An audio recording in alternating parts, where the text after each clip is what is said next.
getting back to the story about children, I'm increasingly frustrated with the amount of propaganda being promoted by the media, again, just with the sole interest of trying to attack Donald Trump at the extreme risk to your children. I'm not kidding. What am I talking about here? Let's put up this Wall Street Journal article. Please, I'm begging you, stop torturing our kids and destroying their lives over coronavirus propaganda because you don't understand the science. It is really deeply disturbing. Article by the great James Freeman at the Wall Street Journal. Do teachers have an excuse for missing class? It looks like a really bad day for media narratives. Folks, you know, I've said this before.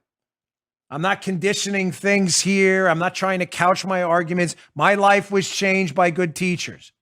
Having said that, the entire world is at risk for this virus. Everyone from the 18-year-old girl we know that works in the Publix down the block from us, to the mail carrier, to us going out, me and Paula, I had to travel the other day. There's a risk for everyone. It's not zero. We can minimize that risk in certain scenarios. You can keep your hands washed. You can social distance. That risk will never be zero, even if there is a vaccine. There will never be zero risk. The question is, what is the risk reward? And the argument that we should keep kids home and destroy their lives and stick them in their rooms for solitary confinement for another school year because the risk to them is so great and the teachers is bull. I've never wanted to say the rest of that word so much. You're making it up. Let's do the data from the Wall Street Journal piece today. Just how small is the risk for teachers returning to school classrooms this fall? The Times of London, by the way, no bastion of right-wing conspiracy theories. The Times of London reports, quote, there has been no recorded case. Let me read that opening line again, folks. For those of you out there, oh my gosh, and can't send the teachers back. They're going to get infected from the kids. Quote, there has been no recorded case of a teacher catching the coronavirus from a pupil anywhere in the world, according to one of the government's leading scientific advisors. Wait, are we doing science? Are we doing science? Oh, here's the name of the science, in case you want to look this up yourself. By the way, the Times of London article is in the show notes today. Mark Woolhouse, a leading epidemiologist and member of the government's SAGE committee, told the Times that it may have been a mistake to close schools in March. Do you think? Given the limited role children play in spreading the virus. Listen to me. Thank you to the teachers for doing what you do. It's not personal. You got to go back to work. I'm very sorry. You have got to go back to work. The risk calculus, people are trying to, I don't know if you just haven't read the science. I don't know if you're believing hysterical media reports in an effort to own Trump.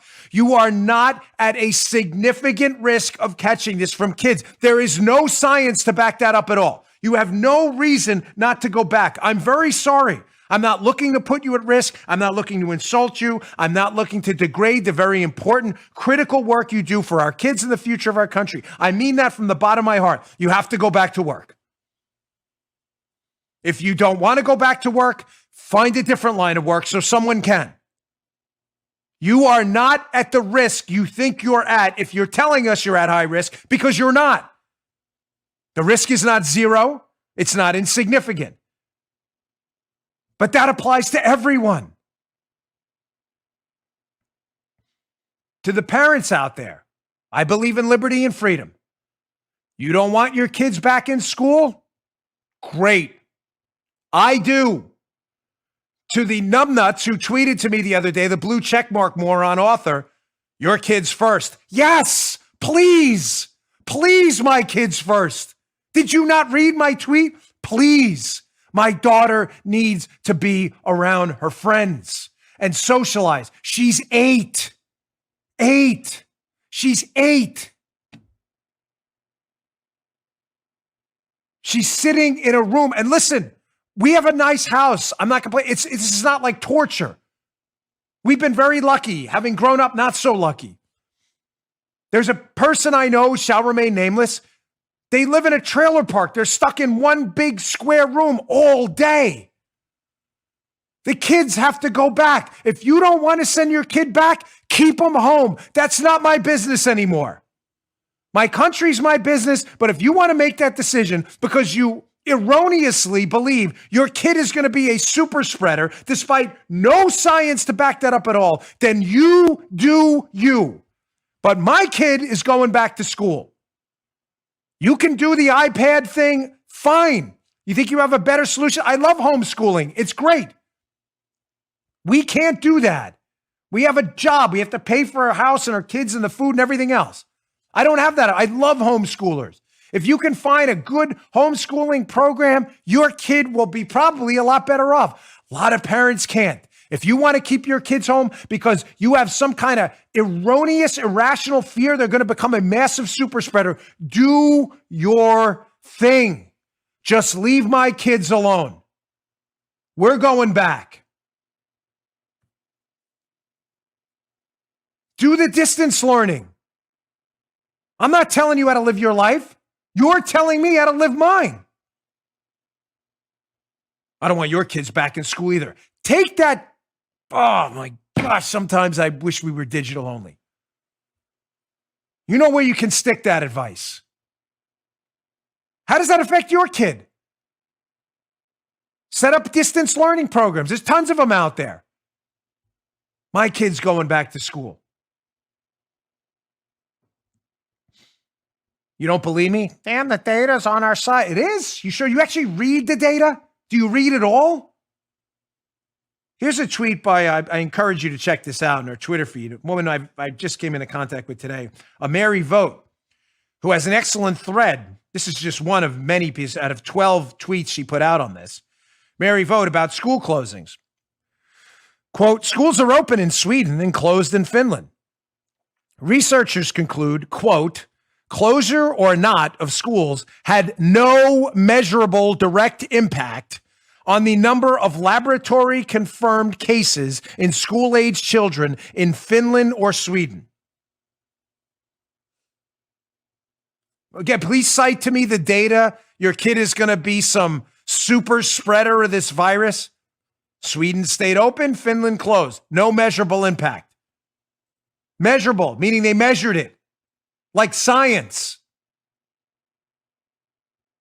Oh, that's not enough, Dan. Wall Street Journal, Times, no cases of student-to-teacher transmission, no measurable impact of closing the schools. That's not enough for me. I want to keep your kids home, too. Okay, let's go to The Economist. The Economist, by the way, about as leftist as you can get. The Economist. Headline, the risks of keeping schools closed far outweigh the benefits. Millions of young minds are going to waste. This is The Economist. This is not MAGAverse Daily. This is a left-leaning magazine I used to read before they went crazy. Telling you the risks of keeping your kid home are dramatic compared to the very small risk of your kid becoming sick or dying from this and contracting it in school. What are you going to do with your kid during flu season? Fair question, right? Flu vaccine's only about 80% effective. You gonna keep them home too? They could legitimately die from the flu. Oh, wait, I don't understand. It's not a fair question. We had an outbreak in Martin County here about 2 years ago of hepatitis A. I don't recall ever an argument about closing the school, ever. Very contagious. Why not? Maybe because this has become a political argument, not an argument based on any science whatsoever. Come on, Dan, that's not enough. The Economist, the Wall Street Journal, Times of London, actual science in Sweden and Finland. I need more. Okay, I'll give you more. Don't you worry about that. Here's a Boston Globe here. Boston Globe, again, big right-wing outlet here. Listen to the science and reopen schools.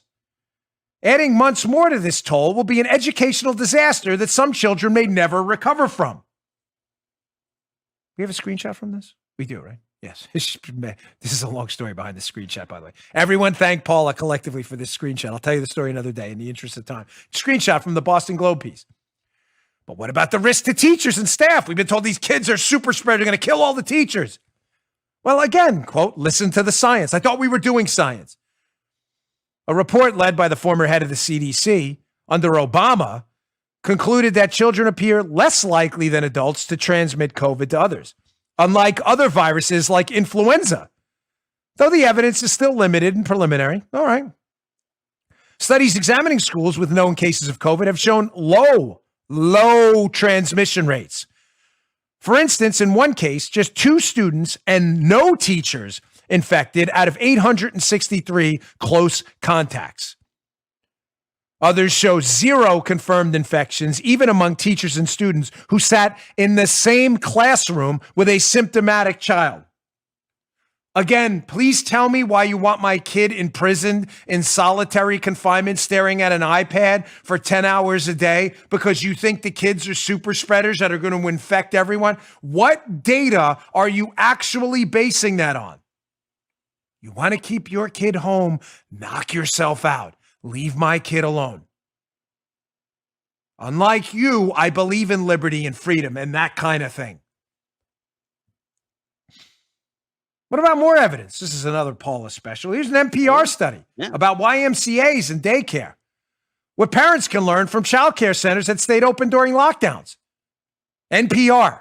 You know NPR, Joe, that far-right leaning outlet? I'm joking, of course. Yeah. NPR. Yeah, I know you are. MAGA Daily, NPR.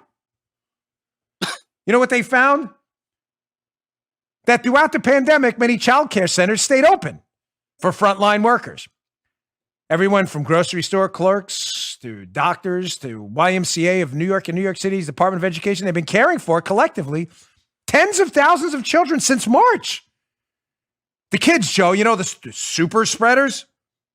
Yeah. And these daycare workers tell NPR they have, wait, how many? 10,000 reports of? No. They have no reports of coronavirus clusters around. Am I reading that right? Paula, Joe, I need a double check on this. Yeah, you're good. Okay, thank you. Yeah. So the daycare workers allegedly working around these devastating kid super spreaders that are killing everyone, they tell NPR they have no reports of coronavirus clusters or outbreaks. It goes on. It always does this to me.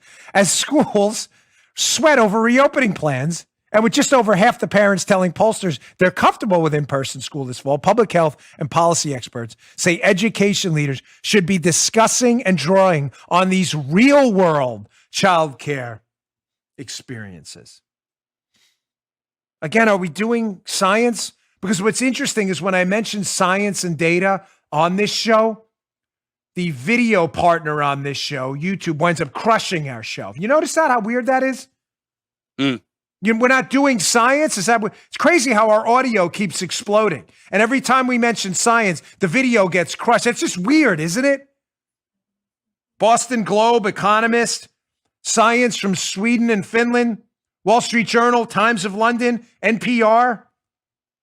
Dan, you got to cite even more science. Okay, let's do that because you know what? This is the Lancet, well-respected medical journal. Here's an actual research paper, Joe. Let's talk about lockdowns now, too. Science and stuff. A country-level analysis measuring the impact of government actions, country preparedness, and socioeconomic factors on COVID mortality and related health outcomes. Let me translate that for you. Hat tip, by the way, the great Alex Berenson, an actual journalist who covered this story at The Lancet. The Lancet did a study, Joe. Science and a medical journal. Hey, these lockdowns do anything? That's the headline synopsis, Dan Bongino version. What did these lockdowns do? We can actually look at that. Oh, here's the data right there. Crazy. Comes up even simpler, Joe, in the findings section. Oh, yeah.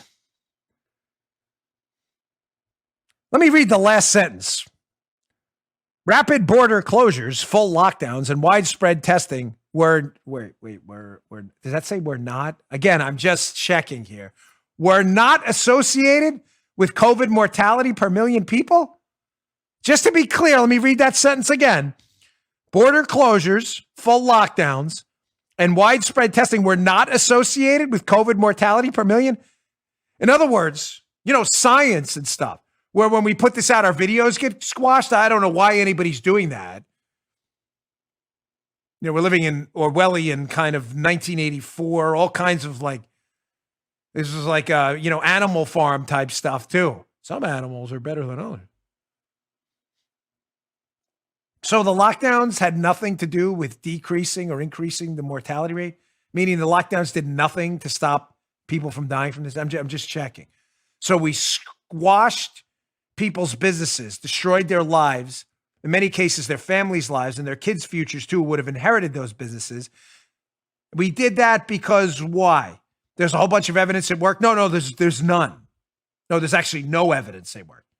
Again, God forbid, we do actual science on the show. Please challenge this, by the way.